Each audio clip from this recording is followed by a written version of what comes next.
Hello, je suis Kofi Daniel, spécialiste en partenariat et en sponsoring. Je vous aide à mieux comprendre le partenariat sous toutes ses formes et à l'utiliser comme un puissant levier de développement dans vos activités. Dans cette vidéo, je vous donne des conseils pratiques, des exemples concrets vous permettront de mettre en place des partenariats solides futurs pour le développement de vos activités. Que vous soyez une start-up, une grande ou une moyenne entreprise, vous savez que le partenaire, pour le trouver, c'est un peu comme identifier un client pour votre nouveau produit. Et donc, le processus est le même dans votre approche de prospection.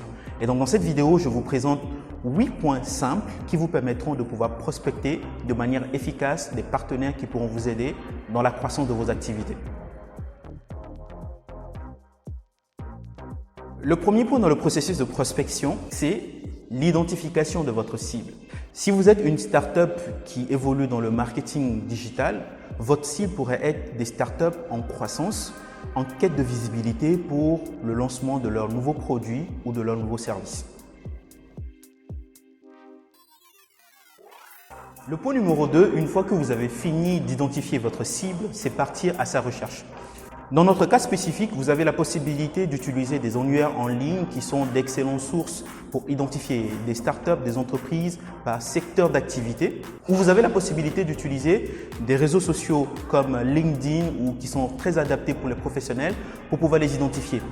Un autre moyen qui est assez efficace dans la recherche de partenaires futurs pour vos activités, c'est l'utilisation des salons, des ateliers, des meet-up, des after-work pour identifier soit les responsables ou les dirigeants de ces entreprises avec lesquels vous allez rentrer en contact. Le point numéro 3, c'est la qualification. Une fois que vous avez identifié votre cible, vous êtes parti à sa recherche, il faut maintenant qualifier. Dans le cas de l'exemple que nous avons pris initialement, celui où vous êtes par exemple une structure évoluant dans le marketing numérique, qualifiez votre base de données ou les potentiels partenaires qui peuvent vous intéresser. Ce sont les startups qui viennent de faire une levée de fonds ou qui viennent de lancer un nouveau produit. Ces structures sont plus aptes à accueillir votre partenariat et ainsi à utiliser votre produit ou votre service.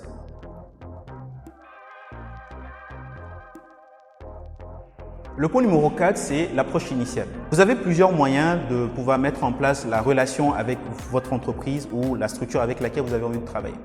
Vous pouvez soit opter pour une approche par mail ou soit par une approche par téléphone. Ce que je recommande en général, c'est de procéder par une approche par email, ce qui est plus simple.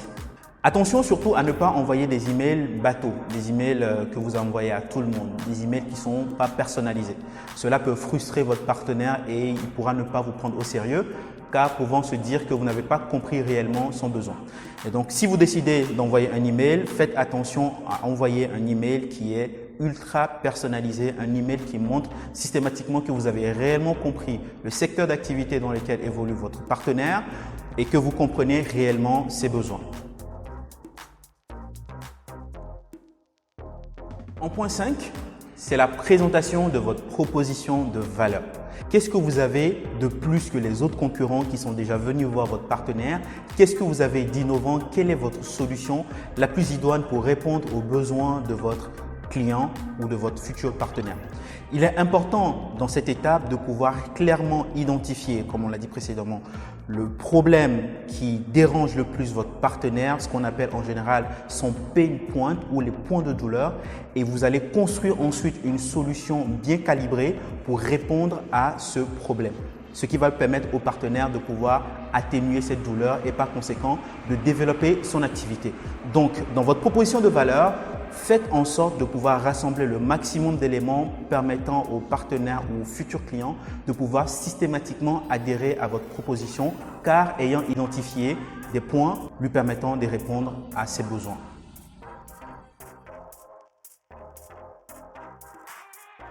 Point numéro 6, c'est la négociation. La partie la plus difficile et que moi j'adore le plus. Quand vous êtes surtout une start-up qui vient de lancer, c'est difficile de bien négocier. Et par conséquent, vous devez pouvoir bien préparer votre négociation et cela revient à identifier quels sont les points de négo que vous avez envie d'avoir avec votre futur partenaire. Vous devez pouvoir les lister et sachez faire aussi des concessions sur ces points. Il y a des points que vous allez vous dire, bon, sur ce point, je ne lâche pas. Par contre, sur ce point, je suis prêt à faire des concessions. Donc, dans cette partie de négociation qui revient à être très difficile très long et très complexe suivant la taille de votre futur partenaire, vous devez pouvoir bien préparer cette phase de négociation.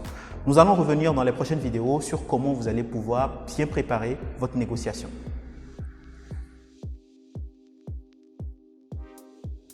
Point numéro 7, la fermeture. Donc, ça sous-entend que vous avez bien fait vos devoirs et que là, vous avez déjà un contrat qui est signé avec un partenaire. Bravo! Cela ne s'arrête pas là. Il faudrait que vous alliez un peu plus loin et que vous puissiez signer tout papier administratif permettant de bien montrer que vous avez une collaboration avec cette entreprise. Cela vous permet de pouvoir vous protéger et surtout de savoir dans quel cadre est-ce que vous évoluez. Enfin, point numéro 8, le suivi et l'évaluation. Ne négligez surtout pas cette dernière phase qui peut être très importante pour votre partenaire car c'est dans cette phase que vous allez pouvoir le fidéliser, répondre à quelques attentes lui permettant d'avoir plus confiance en vous et par conséquent de pouvoir vous recommander. Donc vous l'aurez compris, dans tout le processus, cette dernière étape est également très importante pour vous pour pouvoir nouer une relation de partenariat durable et fructueuse. J'espère que ces différents points évoqués vous permettront de mettre en place une approche efficace pour prospecter vos futurs partenaires. Vous l'aurez compris, la prospection est une étape très importante dans la recherche de partenaires. Si vous avez aimé cette vidéo, n'hésitez pas à la partager et à liker. On se dit à très bientôt pour de nouveaux contenus aussi percutants.